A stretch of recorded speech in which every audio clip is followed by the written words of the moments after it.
Hi, everyone. Welcome to the League of Women Voters February Lunch and Learn program on school boards, how they're structured, what are their authorities, why do people run for the school board, and what are the rewards and challenges for serving in that position. I'm Robin Schmidt, President of the League of Women Voters of the La Crosse area. Thank you for joining us today to hear from our guests on the importance of school boards just in time for our spring elections, when many community school board elections are on the ballot. Before we start, I first want to thank those who helped and participated in last week's La Crosse School Board Candidate Forum.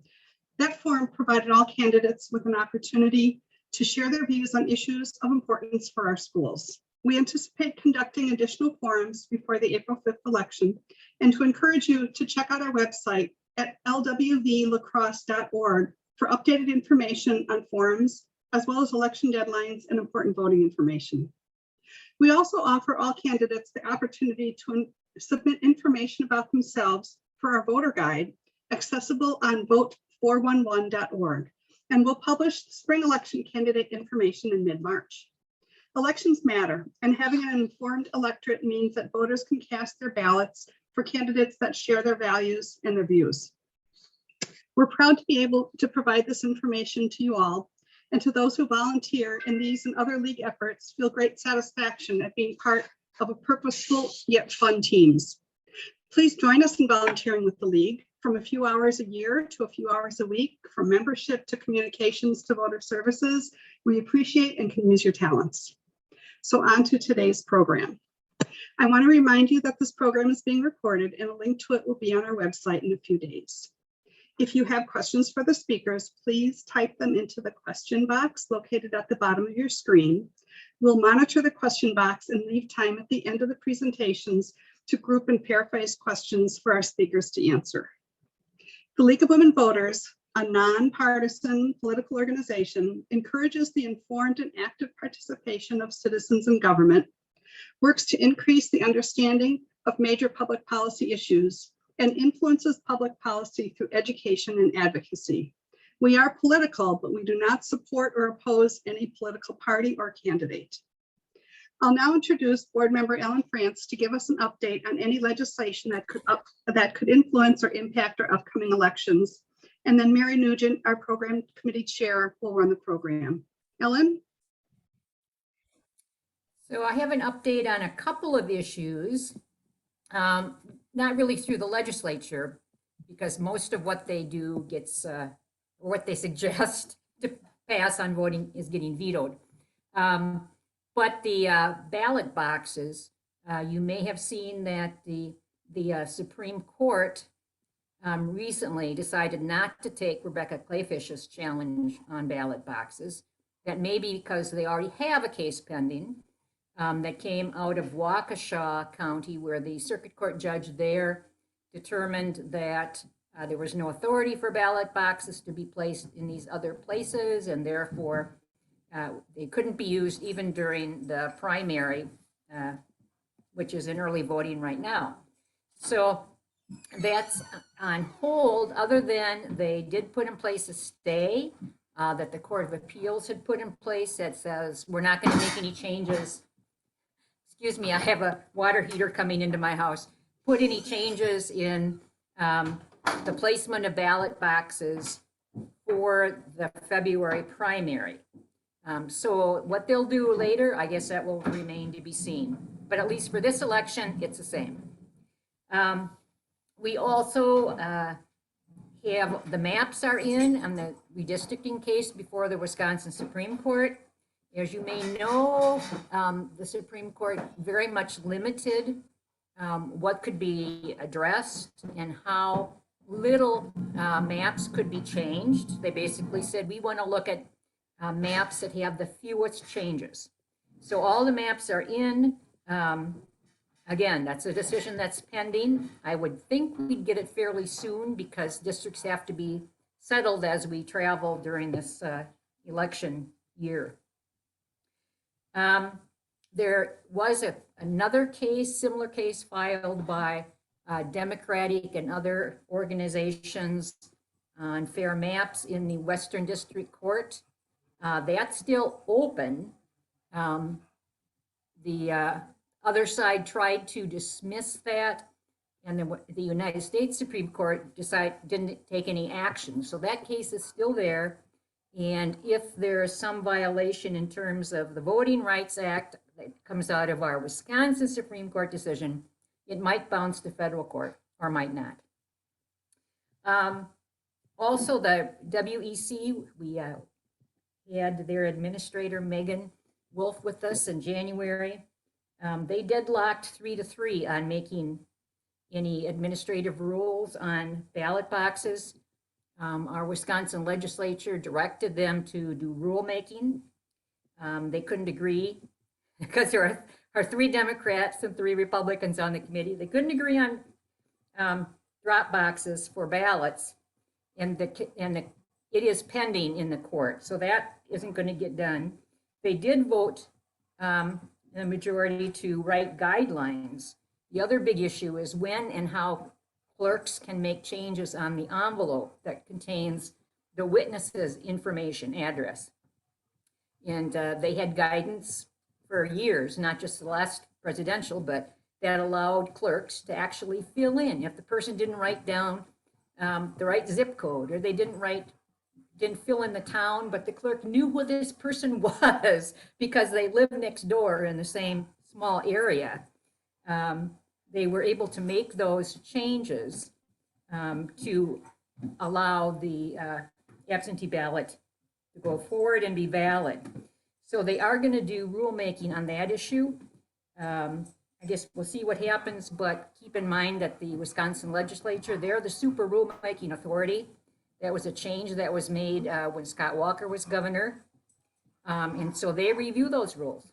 And if they don't like it, things may change. But right now, they're just in the process of writing those rules to tell municipal clerks all over the state what they can and cannot do to cure the envelope for an absentee ballot. So that's all the news I have. Thank you.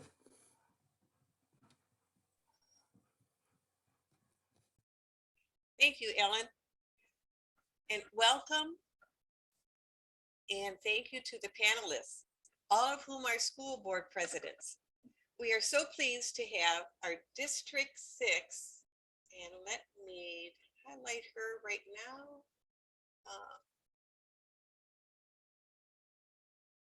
Here we go. Mary Jo Rozmenoski. Mary Jo has been the District 6 Director since 2014, where she also served as president in 2018. She has been a member of the School District of Black River Falls Board of Education since 2008, served as clerk from 2019 to 2012, and president 2012 to present time. She has also been a member of CISA 4 Board of Control since 2013. Through collaborative professional work, training, leadership, respect for people of all abilities and cultures, she seeks continuous involvement for positive direction of Wisconsin education. Most of Mary Jo's professional career has been dedicated to early childhood education, family services, and Head Start.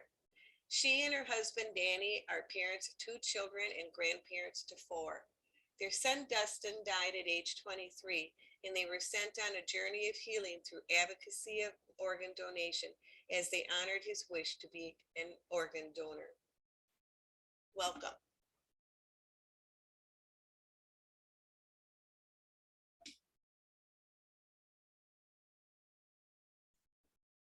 Dr. Juan Jimenez, Dr. Wine, I'm sorry. My mind's already to 6 o'clock tonight. Dr. Juan Jimenez, president of the School Board of La Crosse Board of Education, is a product of public education, born to Mexican immigrants, and a first-generation college student. He attended Viterbo University, where he earned a bachelor's degree in math education, a master's in educational leadership, and a certificate in ethical leadership. He earned his Doctor of Education from Sam Houston State University.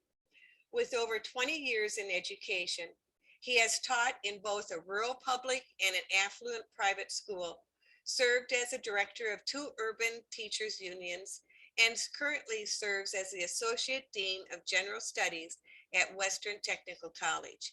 He has served on many local, state, and national boards, and for over a decade on the National Council for Accreditation of Teacher Education, a national accreditation body for teacher preparation programs in higher education. Welcome.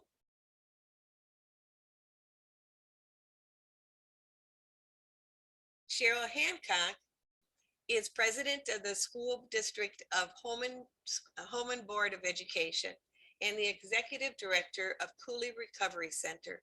Cheryl has served on the Holmen School Board since April of 1996, where she has held a variety of leadership positions, including clerk and vice president. She also currently serves as chair of the Student Achievement and Learning Committees. Welcome, Cheryl.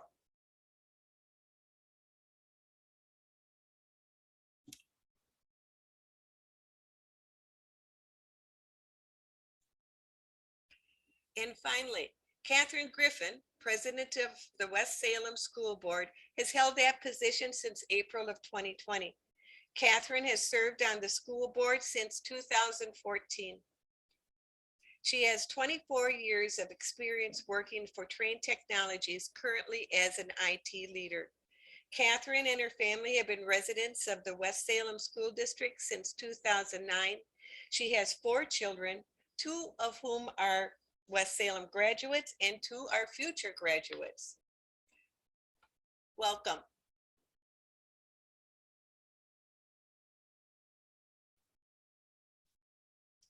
We have asked each of our panelists to discuss why they ran for office, their board organization, and their experiences as a board member. Each will have 10 minutes or so to address us, and then we will open it up for questions.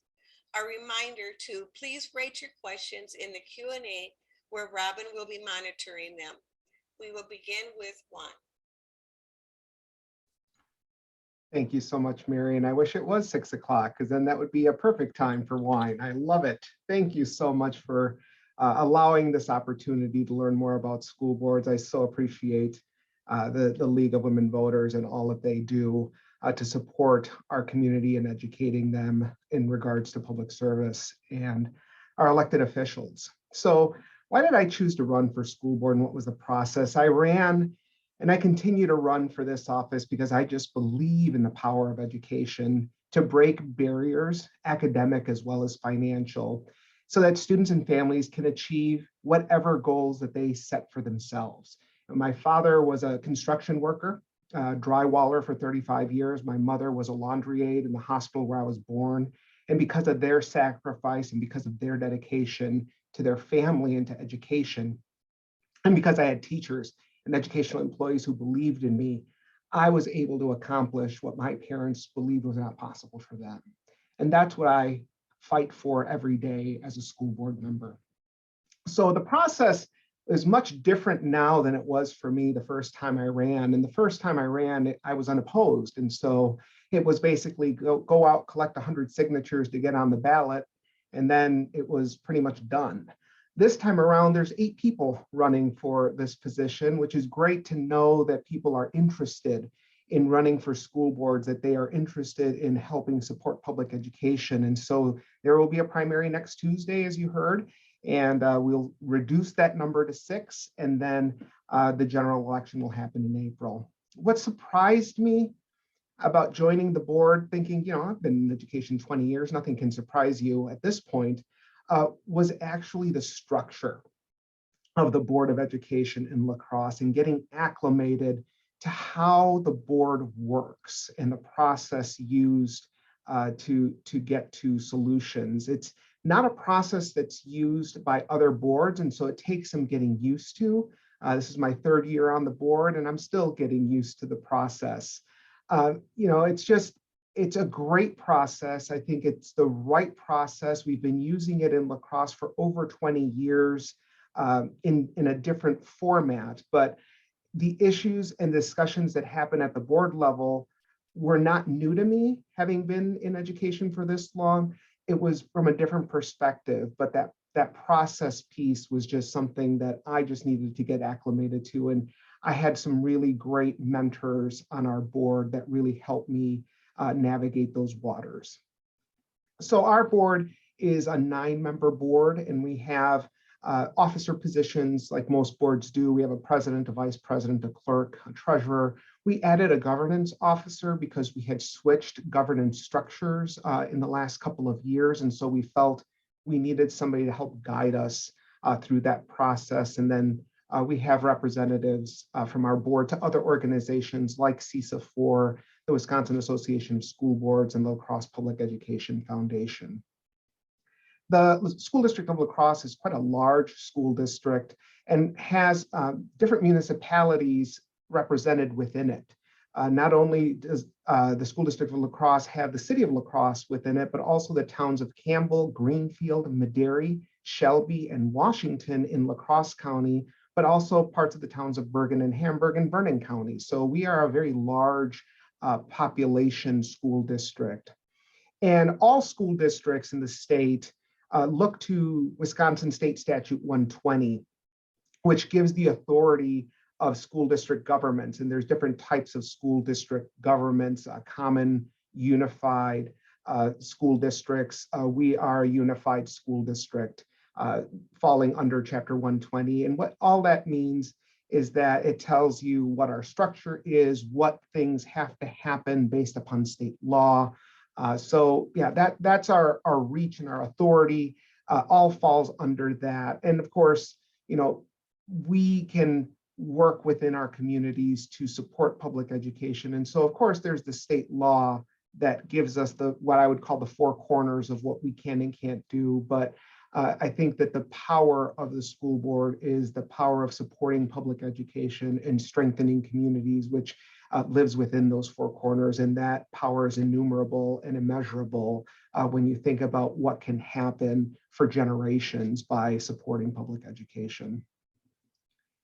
So speaking of that, how does service on the school board affect the community? Well, as I've said, you cannot have a strong community without strong public schools. I have heard many times, and I think everybody would believe when I hear and say that people move to communities because of the schools within the community. The purpose of public education is to provide high quality education, and it's to ensure that our children are prepared for those jobs that haven't even been invented yet. The only way that can happen is ensuring that we focus our resources within the classroom. And so at least within the school district of La Crosse, I believe we've been trying to do that, and we have to focus on our fiscal stability. And so one of the things we've been working on, and one of our challenges that we've been struggling with, of course, is our long-range facility planning. Our facilities need to be at a par to ensure that our students are prepared for those next century learning opportunities. And the problems that come before a board are complex, right? So the challenges that we've had to face, not unlike other school districts, have been the pandemic. Right? We've had to consider, how do we teach within these pandemic guidelines? And we've had to change in an instant what education has looked like, from going basically in person to completely virtual, and then finding out what does the in-between look like. And we're talking about every grade. That was a tall order to even think about doing in a year, let alone having to maybe make that switch in some cases in a weekend. So that has been a major challenge, and I cannot thank our educational employees at all levels for the work that they put in to make that happen during these past years. School safety, I think every school in this country has been struggling with how do we support and ensure safety in our schools for our students and our employees. As I've mentioned, facility planning, along with declining enrollment across the country is happening. And so we in the school district of La Crosse don't need the footprint, the facility footprint that we have. So how do we shrink that footprint so that we right size the district and continue to ensure the monies being used are placed where they belong, which is in the classroom.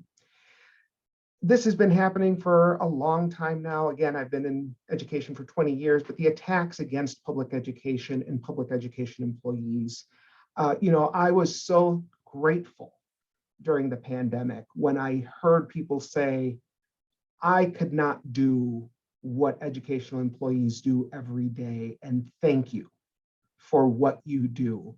It was so awesome to hear that everywhere. And it just seems like that's slipping away again.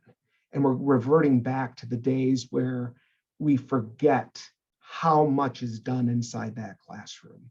And so that is still a challenge that I wish we could find a way to overcome. And as well as ensuring that schools are a place where every single person is welcome, no matter who they are. And in saying that, attracting and retaining quality employees that reflect our students and reflect our population in every way. So in terms of rewards and successes for me as a school board president or as a school board member, I think the biggest reward was when I attended graduation this last year, and I was listening to the student speakers, and I remember sitting, listening, and thinking, I have no concern to see this next generation of leaders step up. They have so much to teach us, and I just hope that we older generations are willing to listen and learn from them just as much as I hope that this next generation of leaders are willing to listen and learn from us. I think that synergy is what is going to get us to that next opportunity of success. We hired a new superintendent in my tenure, Dr. Aaron Engel, who I think is doing a fantastic job, and I'm so grateful to have him at the helm of our school district, maintaining our consistent focus on COVID protocols. And again, I'm just grateful for each and every employee of the school district of La Crosse who's journeyed with us to support our students and our community. My goals, there's really two main goals. Continue to advocate for public education and our mega result that students will discover and develop their talents and abilities. And to always remember the advice I got when I left the classroom and when I left my job as a union executive director. Every single member that I represented when I left said to me, don't you ever forget that you are and always will be an educator. So what advice would I give to somebody who's running for the school board? If you're running because you care about public education in general, that's great, and that's the person we need. If you're running for a single issue, I would say be careful, because that issue may only come up once. What are you going to do for the other 23 meetings that happen as a school board member? I think you would find that it becomes tedious to sit on a board when these other issues are not as important as that one issue. So if you're going to run for a school board, run for a school board because you are focused on public education as a whole, that you want to know about public education and that you care and value about what public education does for our communities. I shared this with my fellow school board members last month in an email. I said, we are elected to represent our community on the school board, but we are also representatives of this school district to our community. It's our responsibility to support our community with a robust school system, but it's also our responsibility to support our employees within our community. And so I'll leave you with this. I was thinking about what I was going to say and in my goals and my advice. And just recently I got thinking about my family history. And 121 years ago, my great-grandmother was born in rural Mexico. And I stumbled across her birth certificate. And it was in this beautifully written calligraphy. And it talked about, her parents and her history, and it was beautifully done. And as I was reading it, at the end, it said that her parents and there were witnesses were there and testified to the fact that she was born but they did not sign their names because they did not know how. So 121 years later, 3 generations later, here I am as president of a school board. That's the power of education. That's what we want people to know, understand, and value when they sit on a school board, that power exists and that value is real, and that public education makes that happen. So thank you very much for being here. Thank you very much for the opportunity to speak to you all. Thank you for that one. All right, now we're going to move to my hometown school district with Cheryl Hancock.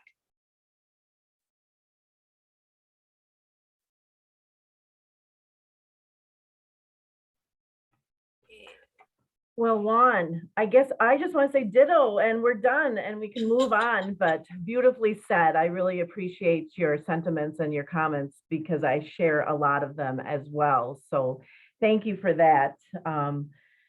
As I prepare to retire in my professional career, I realize I'm probably the old person on this panel. So I ran for school board in 1996. And was elected. And the reason I ran, was working at the university at UW-La Crosse at the time for the foundation there, a foundation that supported public education. And Dr. Fred Frick at the time had wanted to establish something like that in Holmen. And he asked if I would come and speak to that, about the value of such a thing. And I came, I had been on a couple committees for the school district, but listening to the school board, you know, I gave what I thought was an eloquent input under public participation, and the board voted down the foundation. And I thought, oh boy. And that wasn't the reason I ran, but the reason was I was reflecting on what I was hearing, some of the board members at the time, some of the comments that were being made. And one of the members that was up for election had made a couple times a comment, well, it was good enough for me when I was in school. And he had graduated in, you know, like the 1950s. And so I don't think we need to do that newfangled stuff and all of that. And I you know, having children in the school district at the time, it concerned me that wasn't the philosophy that I was hoping for in a school district. And thankfully, the foundation was reconsidered at a future meeting and it did pass, and it provides, the Holmen Area Foundation provides a lot of great opportunities in our district. But that was what drew me to run. Also, a couple people asked me if I would run at the time, and I think as Juan said, it was a very different running at that time.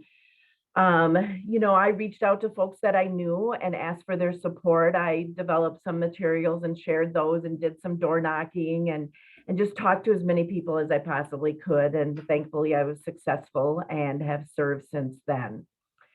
When I ran, what surprised me the most was I didn't know we were going to get paid, that there was actually compensation as part of it. And they asked me to fill out a form and I'm like, well, what for? And they said, oh, well, you get paid. And it's, you know, it's a small amount. Even after all those years, it's a little over $2,400, but it is nice to be recognized for your time because there is a great amount of time that we put into it. But that surprised me. And very similar to Juan, I was surprised by the formality of it all. Very specific protocols and processes that had to be followed. For example, if a parent called or contacted me, there's a process to follow in order to respond to their concern. And I'm a fixer in the work I do, and professionally, I'm a fixer, and I just wanted to go and take care of it. But I was assured that it would be best if I followed the process and directed them in the right to the right people so that things could be dealt with. And I have over the years seen the negativity of some of that not happening and the negative impact of that. So following those processes and the formality of like our meetings and those sorts of things and all of that structure, that I would say surprised me. As far as the structure itself, our board is here to support public education and to support the district in the delivery of a free education. We have 7 members with 4 officers, president, vice president, clerk, and treasurer. And a lot of what we're empowered to do is controlled, as Juan said, by the state constitution and legislature. Our role is to support public education in the communities that we serve, and we work with a number of stakeholders. The students, of course, are our primary stakeholders, but then we have parents and families who have students in the schools, but we have also the members of the community that may not have students in the school, but they look to the school district to educate students that may be their future doctor or lawyer or whatever, accountant, because that's the purpose of public education, is to educate all students for the delivery of a positive society. And I think we look at that, and that is our role. We cannot act alone. We, don't act unless we're together in a board meeting, and that's the only time that we can take action. The role of the school board, and I think a lot of people think that we make all of these day-to-day decisions, but what we do is we set the annual budget, we establish and write policies, and we use stakeholders in Holmen, we use stakeholders in all of our committee. A lot of the work that happens goes on in those committees, those board committees. And we have stakeholders on those committees, and they write the policies. And then as a board, our role is to pass those policies and then to assure that those policies are being followed. We delegate that responsibility to the district administrator, who again, we recruit, hire, and evaluate based on their performance in doing and following through and bringing out the policies that the school board then develops. So our governance is really policy-based. We really, when questions come to us, we go back and we look at those policies and say, are they following the policies that we've established? And these are, Mary Jo can probably attest to the fact that these are long-standing best practices. Organizations like the Wisconsin Association of School Boards will tell you that this is the appropriate way to manage your district. We hire high-quality staff, and we encourage them. Again, we supervise just the district administrator, but we hire quality staff and enable them and empower them to carry out what our policies have set as the foundation. What do I see as its effect in the community? Well, in Holmen, we like to say that we are the Holmen school community is one big community. There's a lot of pride in being a Holmen Viking, and we are proud of the fact that we're the largest high school in La Crosse County.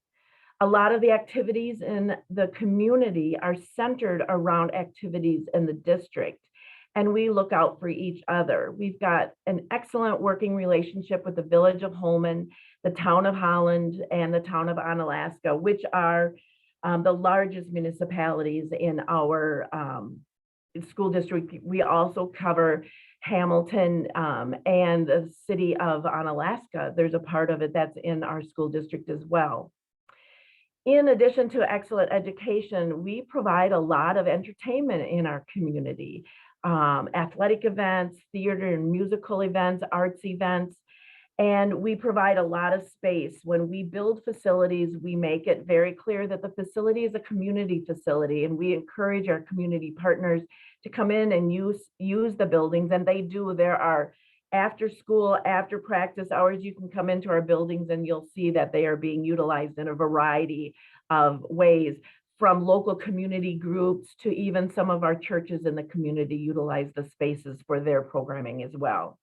So we really center around the school community, which is much bigger than just the school district and the students.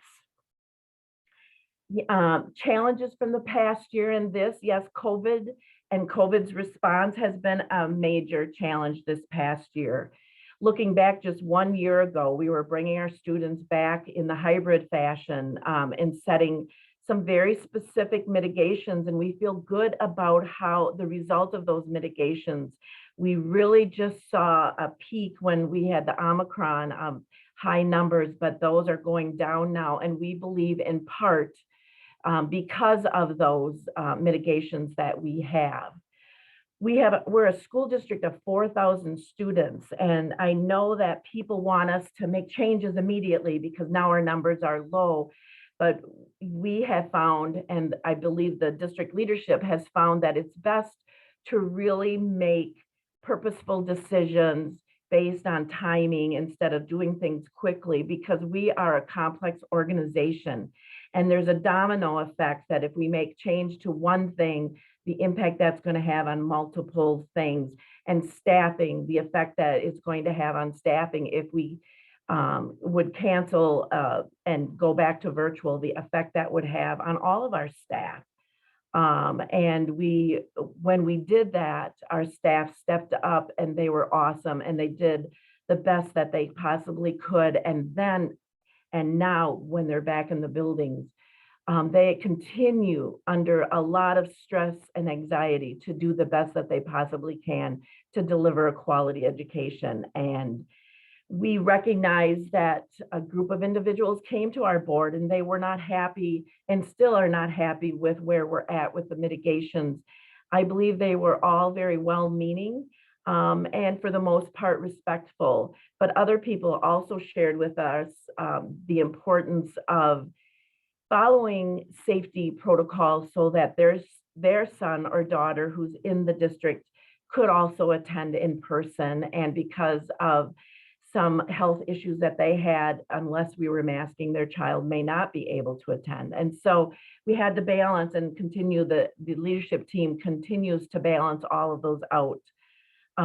Yes, it made for difficult times, but I think as a school district, we're learning all the time about a pandemic, a disease that we aren't equipped to really, as educators, to know always the best things. So the board directed the leadership team to utilize some of the major health systems, the CDC, the Department of Health, the local department, and our medical supervisor to help make those decisions. And so they looked to the experts to help them as they were making those decisions.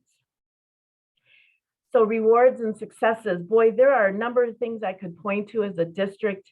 The fact that we exceeded expectations as a district on the most recent report card from the DPI brings a lot of pride. We just recently recognized a number of educators who have attained the national board certifications. I believe some of the highest numbers in the area as far as staff members that have done that. Our agri-science program recently had students who were recognized for their excellence, and that list could go on and on. For me, the most rewarding part of being on the board, as Juan had mentioned too, is the graduation. When I have the opportunity to stand on that stage and see those happy smiling faces come across, knowing that they have accomplished something, they have met a milestone in their life that they will always remember. There is nothing more rewarding than that, to shake their hands. And I tell you, the smile on their face, whether they are the valedictorian or the lowest ranked student in the class, it doesn't matter. It's the same accomplishment. They all accomplished that. And if I had a small part in seeing that happen and in helping them, it's just so very rewarding to me. We recognize that isn't possible without a dedicated staff who give their all each and every day to the students in the district, both staff in and out of the classrooms. We recognize that, and it's rewarding to work with the quality staff that we have. One of my goals is to ensure, as we look forward, that the school provides a safe and supportive, engaging learning environment for all students. And there's a lot of work to that. And so we continue to try to take steps to move forward. Advice I would give to anyone considering running for school board, I would say develop a thick skin, but stay true to yourself. Focus on those students when times get hard, because they will help you get through those difficult times. So thank you for listening, and thank you to the League of Women Voters for this program today. I think it will help some folks understand maybe the real processes behind being on a school board. Thank you so much. And thank you, Cheryl, for all that you do.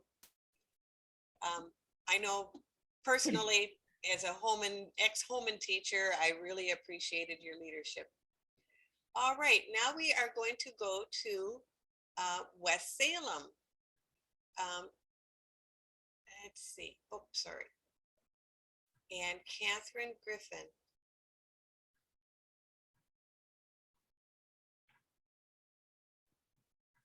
Okay, I think your spotlight. Okay, hi. Thanks to League of Women Voters for offering this event and for the invitation. Also, thanks to Juan and Cheryl for setting the bar very, very high. I appreciate that. So first question is, why did I choose to run and what was the process? I chose to run because I wanted to give back to my community, and I place a high value on education. I grew up in a small rural community about an hour south of here, and I had wonderful teachers throughout that time. They left an impression on me that, you know, I still remain contact with many of them.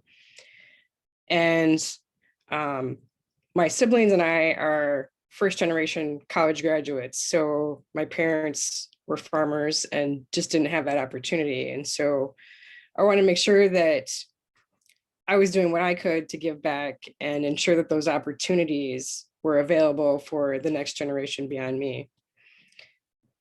Also, another factor that played into that was my husband's grandma was a West Salem elementary teacher for about 21 years, I think. And her experience and the way I look up to her, she was a phenomenal individual, and I wanted to honor her and do that. The process was fairly straightforward. Fill out some paperwork, get it notarized, and then hope for the best. I did run before 2014 when I made it on. I ran in 2013, and there was some competition, so I had to try a second time. But it's been a great process so far. What surprised me after I was elected, it was all of the financial information I needed to know about funding and just how you run a district. I had no idea. I mean, most people wouldn't until you're in that position. So there was a pretty steep learning curve, but luckily we've had a great business manager at the time, and she did an excellent job explaining all that. And like Cheryl, I also didn't know that there was pay associated with this position, so that was kind of a bonus. Our board is structured as a 7-member board, again, with the president, vice president, clerk, and treasurer. As far as our reach and authority, like Cheryl and Juan mentioned, you know, we're limited by state statute as far as what we can do, but we set our annual budget, policy, strategic planning, and then deciding the final taxing authority with mill rate. The effect I see on the community of our district, it's a symbiotic relationship. So the community support that we've had over the years has enabled our district to be great, and vice versa. You know, I hear a lot about parents who are shopping for school districts for their kids, and our name comes up. You know, we're a smaller community, but we really have a lot to offer. We have a strong relationship with our Park and Rec program as far as facilities, as well as the BGC. So that's been a positive for our children to be able to offer the extended programming when they're not in our building being educated. Major challenges. Since I've been on the board, we've passed a number of referendums related to both building and operating referendum. And that continues to be a challenge to accurately convey to our taxpayers on what our needs are and be transparent in the process. The other major challenge, you know, the elephant in the room, is COVID. and all of the things that I never thought I'd have to know about science and disease progression. And like, I'm not a medical professional, but we've had a lot of good people come alongside us and help us, with those decisions. We're not making those in a vacuum. So that's been positive. One of the rewards I'd like to highlight, and there's so many great things that happen in West Salem, I could never name them all. So if you're watching and you're from West Salem, the list is endless. But again, like Cheryl mentioned, our state report card results this year were phenomenal. And to think that we had those results coming off of COVID, I mean, it just speaks to the high quality educators we have in our district and the importance that our administrators place on that. I mean, to me, it's a miracle that, they are what they are and they didn't, take a nosedive. So thank you for that. Another success, we also, like Crosse hired a new superintendent in 2020, Ryan Reber. That was one of the first major things I did as board president, was hire a new superintendent. So that's been, it was a challenge, but it's also been a great success. I think he's really stepped up and we're happy with what he's done.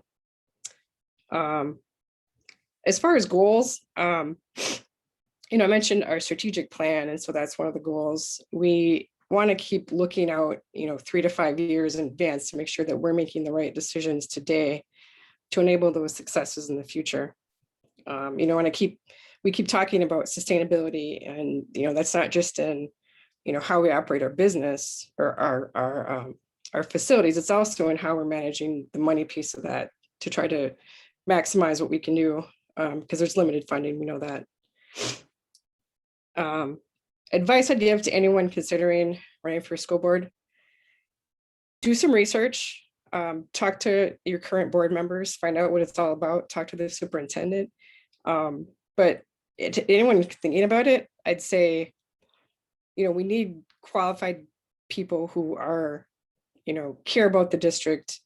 You don't need special qualifications, you just need to care and be willing to put in the work, because it is a bit of work, especially to learn all of the acronyms, the funding pieces. There's just a lot that goes on. And if you're willing to give your time, it's incredibly rewarding to give those diplomas out and to constantly see the successes that we have. I mean, it's why I keep coming back and doing this. It's, you just can't measure the impact that you can have on the board on student success. And there is a correlation. High functioning boards have a direct relation to high performing students. So I know that if I'm doing the job right, and if the other board members are doing their jobs right, that we're impacting generations, and it's what keeps bringing me back. So thank you. And thank you, Catherine, for all that you do. All right, now we're going to move to Mary Jo. She has a different perspective, because not only is she a board president, but she also is part of the Wisconsin State Board or Association for School Boards. So, Mary Jo, and I'm going to ask everyone right up front. I'm going to be doing some screen sharing for her. Be patient. It may or may not work. Okay, thank you very much. And everyone before me has said exactly how I feel as well. I'm just going to highlight a little bit how I got into being a school board member too, just to give you a little bit of background of my direction. When I ran for school board, it was a few years after our son had died. And I wanted to make a positive impact with the school, continue on with them, because he had such a great experience being successful. He was a person with dyslexia, and our school gave him what he needed to be a successful adult and run a business. And at 23, he owned his own home, had a successful business of his own, plus had graduated from Western Technical College and was a had a professional job. And that, so I thought, well, I'm going to advocate for hands-on learning, get involved in, and just keep our district great the way it was. And then as I got into more of the trainings with WASB, Wisconsin Association of School Boards, and the governance and how things all were managed, I mean, I got hooked. I just kept learning and learning and learning. And what my original goal was, to advocate for this hands-on learning. And as I learned more, it all came around to the word equity, giving every child what they need to be successful. And so that's the direction I went in, to just make sure that happened, or that education was available for everybody. And I did shatter some glass ceilings by using that word for a while, but and still it's still a challenge at sometimes. But that's how I got started in this. And I was appointed on the Policies and Resolutions Committee to help with the governance part of deciding the legislative action of WASB in support of all the boards. And so that's how I started out of knowing about WASB and just attending as many sessions as I could that they were sponsoring. And I'll just start out with that Wisconsin Association of School Boards has a full 100% of the school boards in Wisconsin public education as members. All 421 school boards are members, and that's very unique. And that speaks of the success and the support, I think, that it has a history of giving to the school districts and the boards. In addition, we have all 12 CISA boards of control on. That's also 100%. And that totals 2,279 school board members that are members of Wisconsin Association of School Boards. And at this time, I'm going to ask Mary just to share the first slide about WASB at your service. And as she's getting that up on the screen, WASB is dedicated to serving as an advocate for education and students. And it's a nonprofit organization. For 101 years. They've been seeking to advance education through supporting the tradition of the local school board control on the state's public schools. The WASB is a member-driven organization that supports, promotes, and advances the interests of public education in Wisconsin. And later on, we'll talk a little bit how all boards throughout the state have a way in of deciding the direction. Okay, so we'll go down, that's good. You go down to member services now, a valuable support right there, yes.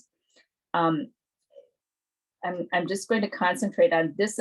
There's so much information on the WASB website of anything you want to know about laws or the policy services, the leadership, the advocacy, search services, organization, anything is up there, and all the history of what we've been working on. And just going down, now let's go to Advocacy and Government Relations Department. Yeah, right there. Oh, back up a little bit, Mary. There, your pictures are coming out good. Advocacy and Government Relations. I'm going to highlight the one photo in the bottom, on the bottom where they've got the paddles up. That's the delegate assembly, and some of the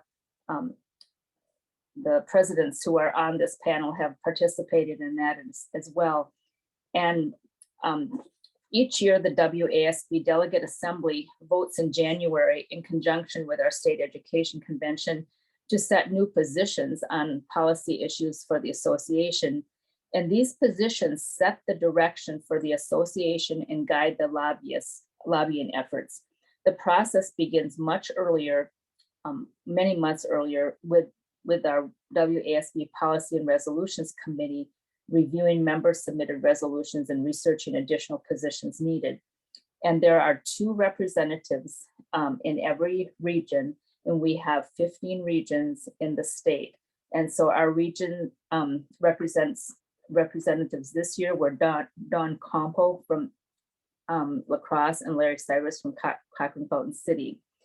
And those directors are appointed from the regions to serve a 2-year staggered term. So we always have an experienced member on and a new member on, and very strict on just serving 2 years because we want to get as many members involved in this leadership opportunity as we can.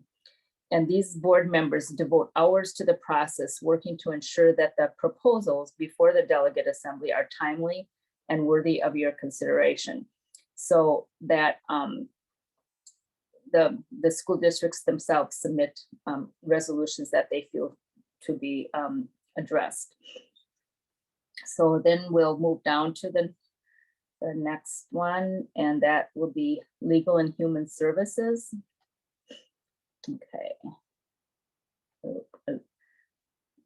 No, that's, you're going a little bit too far there. There you go.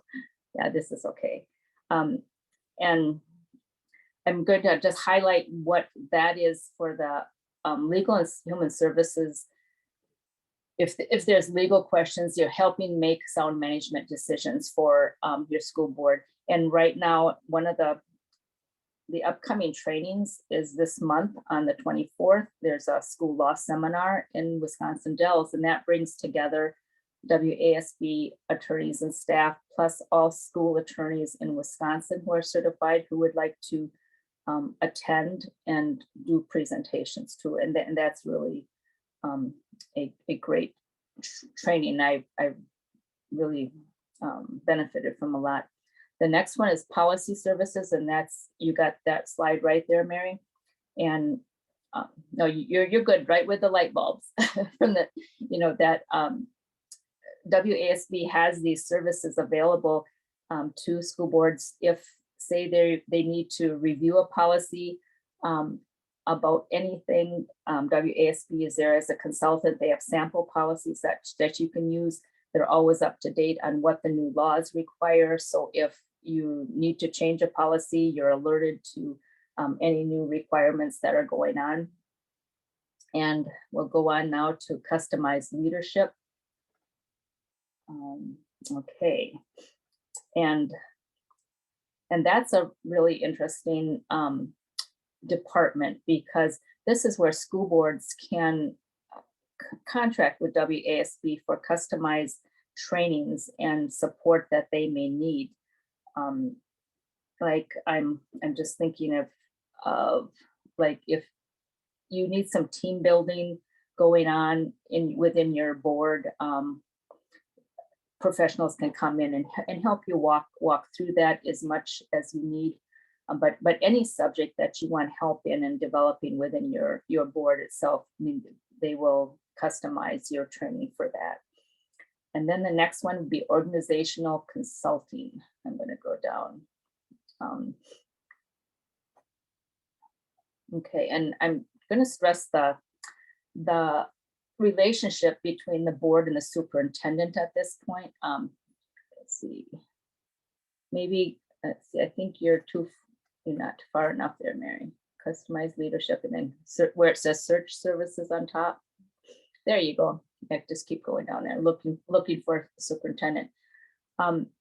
As so many of you have mentioned already, our board job is to hire the superintendent to oversee our policies. And when you're in a position where you need a superintendent, it's very important service that WASB is one of many search services, but they will provide you with appropriate ways to do the background checks. I mean, they get your candidate pool ready for you. They customize your search, whether you want focus groups within your community, within your staff, and help you with that. And Catherine and I are both on CISA 4 board, and we're going through that at this point.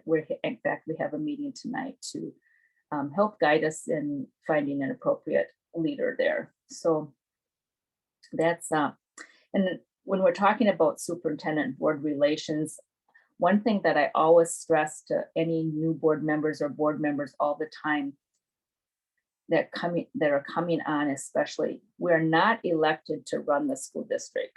We're elected to make sure the district is run well.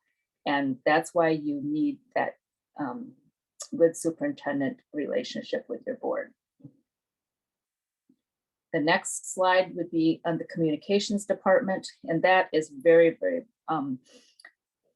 broad. There's continuous updates, publication events, workshops highlighting, and I'll just highlight the annual state education convention that is co-sponsored by Wisconsin Association of School Boards, Wisconsin Association of District Administrators, and Wisconsin Association of Business Officials. And I think every one of us on this panel have been to probably many of these conventions. And the offerings of the workshops and the keynote speakers are so excellent, and that networking with everybody is the most important thing for me. We have an opportunity to be with other school board members, other district administrators, and other business officials, and they also have an opportunity to gather with their respective groups. And I can't say enough about the convention. And last year we needed to hold it virtual, and we were able to do it in person this year with a lot of restrictions in place. But boy, it was excellent, considering we were in the middle of a pandemic. And then just going down a little bit more from this brochure, we have a lot of business things. I'm going to go down to 14 where it's got a map. There, the WASB regions. I think just go up one more and you can see the state. Okay, and one more there.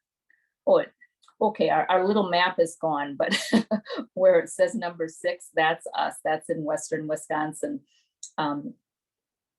When you click on the website, you'll see that map, but we have the 24 school districts represented in Region 6, as well as the CSAs. And then we'll keep going down to the last slide. And the most important one, I think, for anybody is this contact information about the website. Has, like I said, has so many things in on there, so anything you want.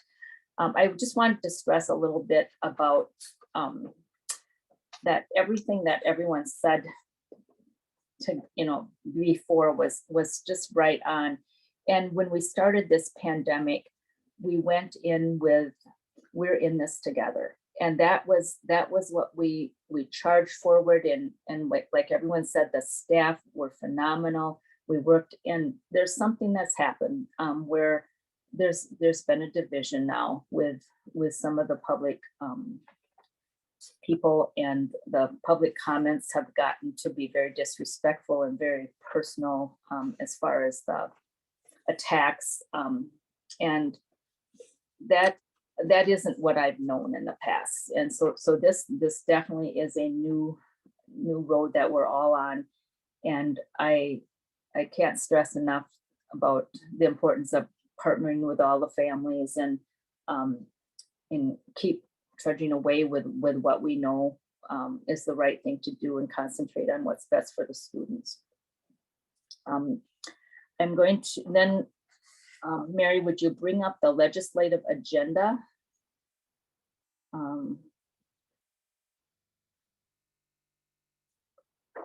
Okay, this is the legislative agenda that was adopted and approved by the WASB board in November. And this is, again, based on what the school districts are telling us through the delegate assembly, and then what's before the legislation that affects schools. And the most current thing to go on, if you're on the site, there's what's called a legislative blog, and there's almost daily things put on there about things that are happening at the Capitol or at the national level, about schools and where the WASB stands in that.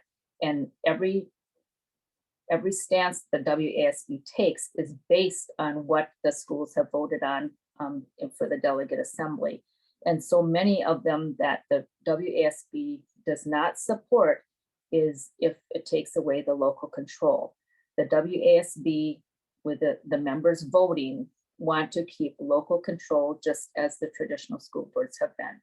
And so a lot of times when you see these state things coming before the legislators and the school board association is speaking out against it, it's because that it takes away local control or it's a non-funded mandate. Those are two of the main things that I know that are always take priority there for that. And before I end, I'm going to end with a video. And the video was created in 2020 in the fall. We were unable to hold our meetings, our regional meetings with all of our school districts. And we decided to have a virtual meeting. And at that time, I was up for election for the board. And I'm just going to talk about how that works. To be on the Wisconsin Association of School Boards as a region director, you need to be elected by your region. So that's the 24 school districts and the CISA. CISA 4 has a representative vote too. And you serve 3-year term, and you can do that for 3 years. So a total of 9 years in total of 9 years max. And that's to ensure that we always have some experienced members on the state association board and some new people coming in. So we have consistency that way. And I'm in my last term. I was just elected in 2020 and I'll be up in 2023. And so all of you presidents on the board, start thinking about this, because someone from our region is going to have to be elected to serve on the board down there. So this is a video that we did within our school district, and the students did this. We have a PBS reporting lab right in our high school, and I'm so proud of them. So many of our graduates go on for journalism because of their experiences here. And we needed to get a message to our school districts in the regional meeting. And so this is what we put together, and it everything pertains today to, but especially the last part. So Mary, can you just start the video and we'll run that? It's just a couple minutes. But again, the students did this, and I'm just so proud of their editing and their production.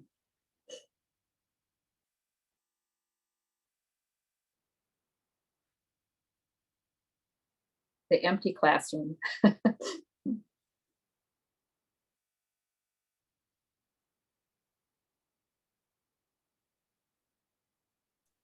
Okay, Mary Jo, it looks like it's frozen here. I don't know what's going on. So Okay. It's a great picture of you though. Well, with my mouth open. Yeah, you had sound before, but okay, Yeah, I'm that's sorry. okay. It won't move. I will summarize. And I mean, this is my ending was one of my favorite quotes from Henry Ford, and it is coming together is a beginning, and staying together is progress, and working together is success. And I think that's what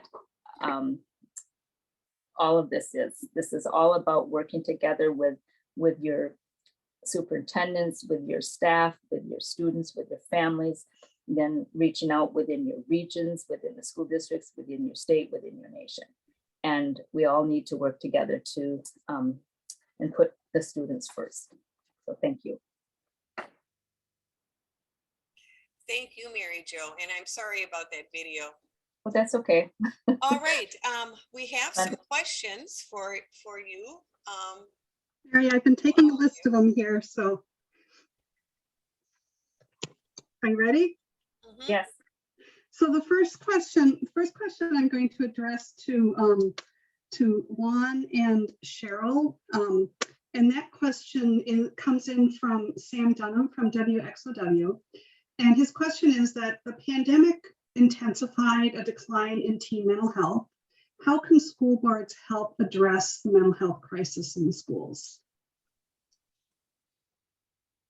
So I can go first.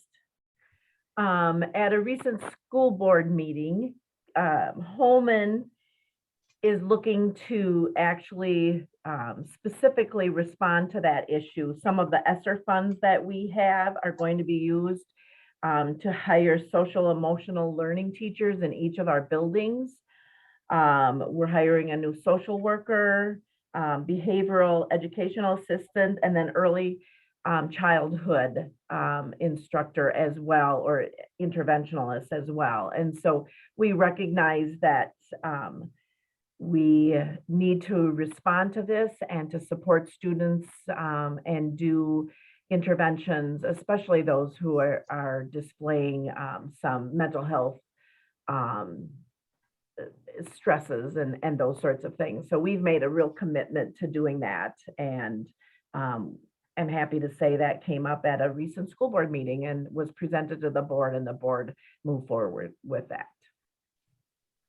Yes, thank you. And same thing here. I mean, we had the students come to a school board meeting and raise concerns. We actually, prior to that school board meeting, had administration, and I actually got a chance to sit in with a roundtable of students at one of the local high schools. And we had a very nice hour-long conversation to hear directly from students about what are the issues that they are feeling, what are the concerns that are going on, what are the issues that need to be addressed.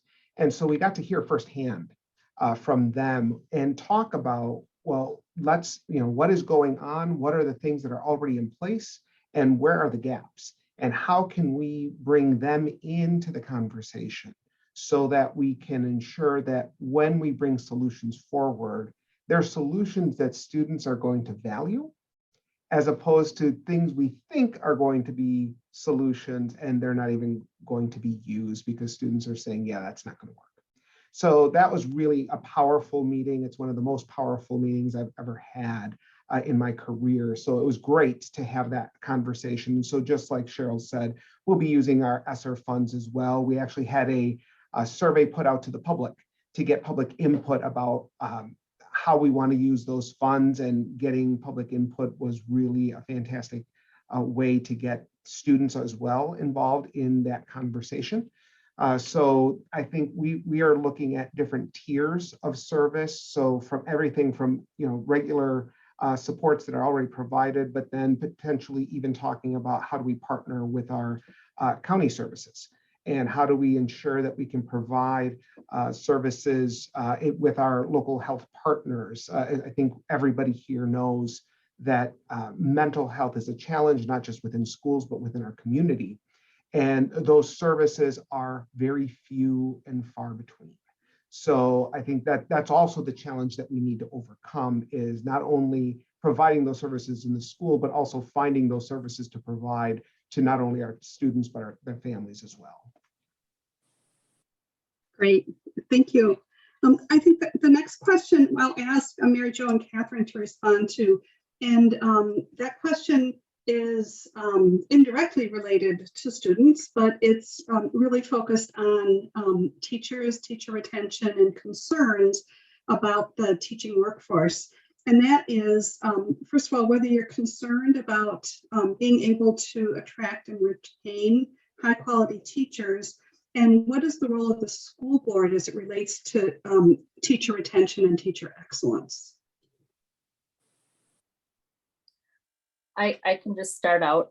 Absolutely, that's a big concern that we just don't get the candidates when we have openings like we used to. I remember sometimes with an elementary position, there'd be 30 or 40 candidates, and with some of the specialized teachers, we don't even get any, and we have to seek out qualified individuals. And I think one of the school board's positions is, how do we attract? And sometimes we have to individualize on our packages that we're providing, and giving credit for experience when they're coming in, and not just treat them as a brand new teacher just because they're coming to our district. And both Catherine and I are involved with the CISA 4, and there's a project that they're working on to certify teachers because all of Wisconsin has a shortage of that. And some of the CSAs are specializing in just getting that certification moving ahead faster by giving those individuals support and guidance to get their certification faster. So for instance, our school has wonderful aides, and maybe they could see a potential that they could be a wonderful special ed teacher, for example. And that way the school would support their going on for further education and getting their certification. While they're still working, they could get that support through the CSA program to get their certification. And it certainly would involve a lot on their part, but to get that support from the school district. So I think the boards have to just be open to having it be part of their responsibility. And there's a great push to grow your own teachers. And that's one way to do that is you recognize individuals already working for you that could be great teachers, and then support them to go on to school and get their certification and stay working for you. And so I know that's the direction we're kind of going in our region, because of CSA 4 stepping up for all these 24 school districts that are in our region that are seeing that same thing, and other CSAs in the state are also doing that too. Thanks, Mary Jo. We have some similar concerns with retention and hiring. And like you mentioned, we're looking outside the box where we can to, offer the ability for the position to be filled by someone that we might already have on staff that isn't necessarily qualified today, but is willing to take the additional steps to meet what they need to be certified either on an emergency basis or how to get there long term. And then as far as the role of the board, we do what we can from our seats too, with trying to offer competitive pay and making sure that we have a culture where people want to come work for us. We want to be a destination district for both our staff and our families. And the other thing that we do and that we try to do a good job at, I think, is just recognizing our staff and their efforts and saying thank you whenever possible. And it's tough to be an educator today. There's a lot of challenges that didn't exist before, and we're seeing people leave the workforce. So we want to keep the good ones that we have, and we know that sometimes it's the small things that can really go a long way, and we want to show that we value them in all the little ways that we can. Thanks for that question. Yeah, thank you. The next question, I'll open it up for everybody. And I'm only doing that to save time so we can get more questions in with the limited time we have left. But this question again comes from Stan Dunham at WXOW, and it relates to school safety. And he's asking what considerations or potential actions are being discussed when it comes to an increase in physical digital threats to students in classrooms, and how are the boards managing that? I don't know, maybe Juan, do you want to take a shot at that one?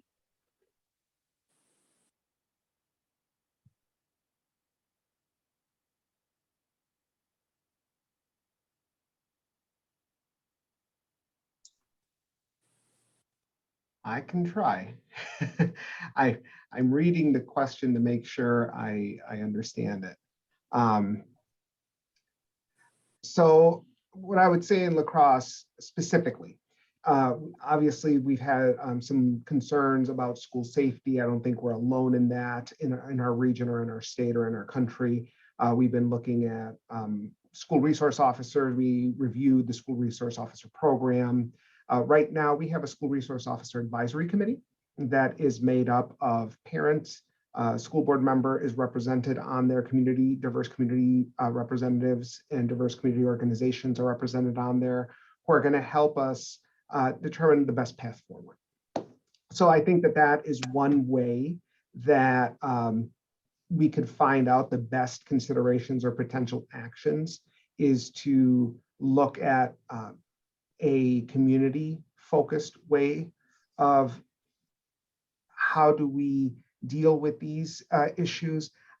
To me, the biggest concern is the digital threats, because those are anonymous. Those are the challenging ones. Those are the ones that come in at a moment's notice, and it just becomes a much harder thing to deal with than something that is happening on site. So not to say that the ones that happen on site are not challenging. I think everybody here is going to agree in saying that school safety is a challenge, no matter what way you slice it.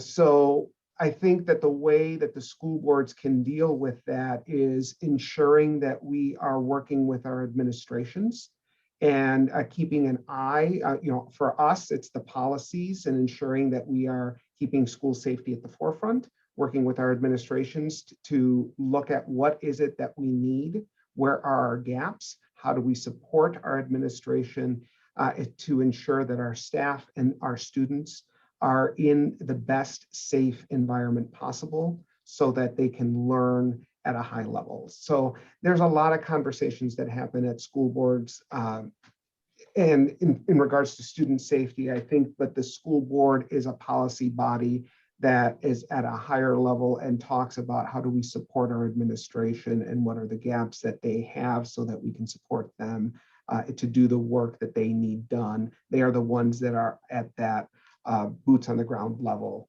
So our job is to support them in that work.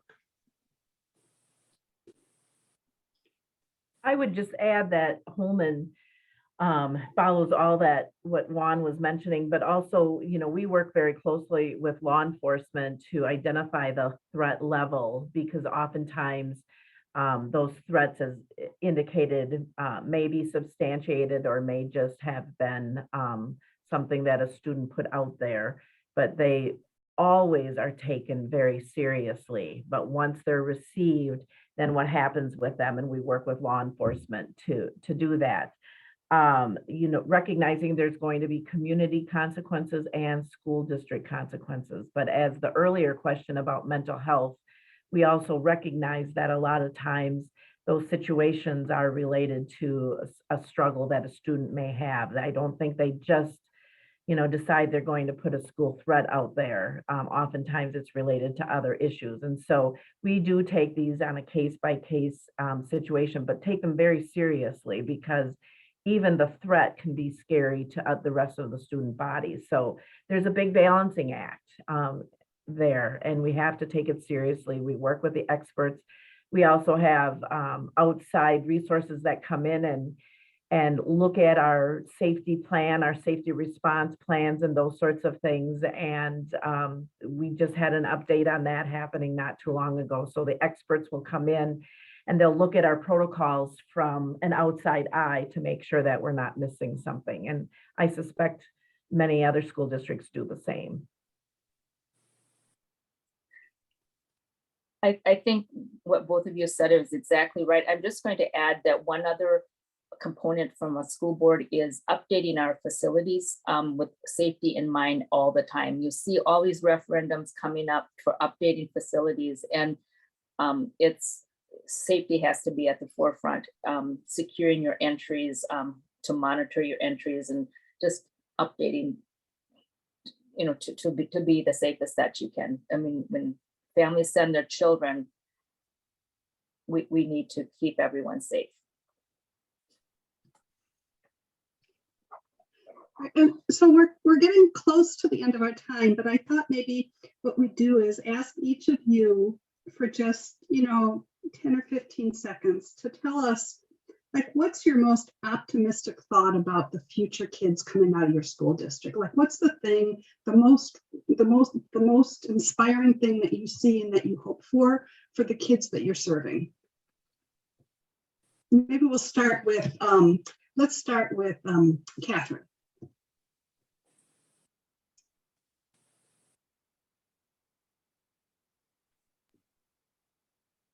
Okay, sorry, I was trying to get to the unmute. I didn't catch the last part of your question. Can you So repeat? It's basically, what's the most optimistic, like what can you leave us with that's your most optimistic thought about the kids that are coming out of the school district that you're serving? I'm optimistic that we are graduating children that are college or career ready. We want them to have the ability to do whatever it is that they want to do next. And I feel like we're doing a great job of that. Awesome. Thank you. Cheryl, how about you? I'm muting as well. So, boy, there's so many things. But we had a situation this past weekend, and it was very clear that students were not going to be bystanders and let a negative thing occur within their school and against one of their fellow students. So they are taking a stand and not letting negativity prevail and reporting things that they're seeing that are negative. And it was very heartwarming that someone shared a screenshot of something with me, and I reported it, and I was told that it had already been reported by a number of students and parents. And so that just made me feel very good about the future, that they recognize the importance of inclusiveness and that they are, again, not just going to be a bystander when something wrong happens. Nice. Juan? I think I said it earlier that, you know, sitting at that graduation saying these students are ready to take over, and there's nothing that I am worried about. Nice. And Mary Jo? Well, I certainly look forward to the many great things in our community where we can focus on what we can do together. And our students, we have so many that graduate, like everyone's saying, and again, I agree with that, graduation time is perfect. We have students that come back, and our doctors and our attorneys and teachers, and to raise their families here. And I think that's so wonderful that we can, at that graduation, send them out to get their careers in mind, and they want to come back to our community to raise their families. And I love that. I love hiring those people and seeing them in our community as professionals.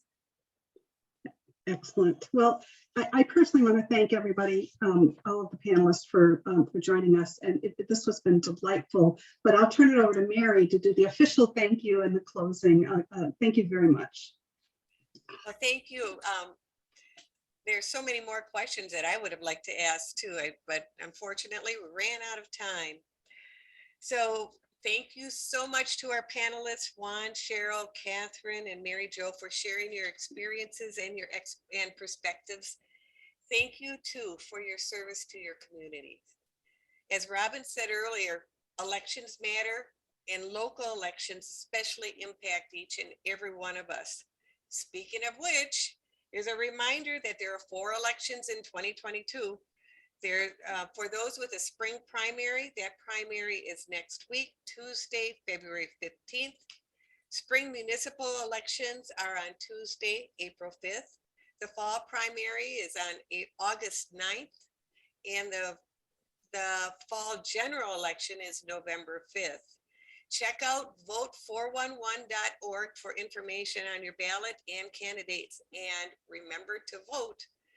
Also, 2 notes about the March programs.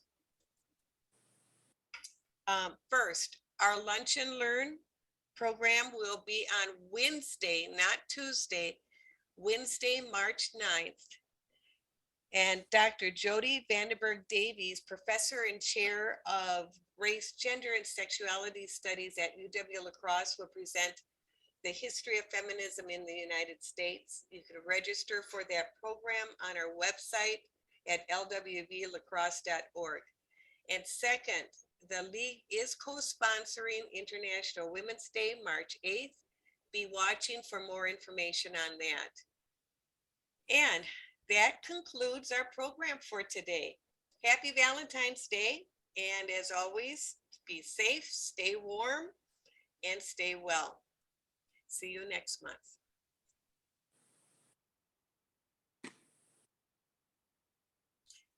Everyone, it was really good. Thank you. Thank you for the opportunity. I really enjoyed being a part of this. Oh, we enjoyed having everyone.